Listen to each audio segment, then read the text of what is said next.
ئێمە پاشەوەی هەستمان کرد لە هێندێ شوێنی کەرتی تایبەت بە تایبەت دایانگەکانمان کە لە سنووری کاری ئێمەن بڕەموچای کارمەندانی دایانگەکان وەکو پێویست نییە و ئیشێکی قورسەکەن بە بڕەپارەیەکی کەم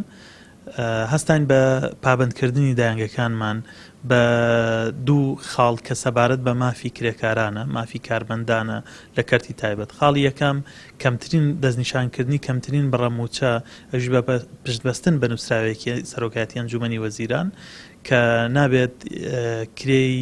کاری هیچ کارمەندێک لە دایانگە ناحکومیەکان کەمتر بێت لە 285,000 دوام جەختکردنەوە لەسەرەوەی کە دایانگەکانە بێ پابند بن بە دەستەبەری کۆمەڵایەتی بۆ کارمەندانی دایانگەکان و چە ئەو کۆمپانیانش کە گرێبەستیان لەگەڵمان هەیە ئەمە تەنها ئەوان ناگرێتەوە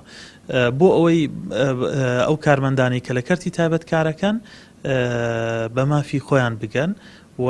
بەرامبەر بەو ماندووبوونەی کە هەیەە ئەو بڕەپارەیان دەستکەوێت کە شایستەیانە و پاشان دەستەبەری کۆمەڵایەتی بۆیان بۆی کاتێک کە مەرجە یاساییەکانیان هاتە دی و خزمەتی تەواوی خۆیان کرد وەک چۆن کارمەندێک لە کەرتی گشتی خانشینە بێ ئەوانیش بەو دەستەبەری کۆمەڵایەتیە خانشین بن.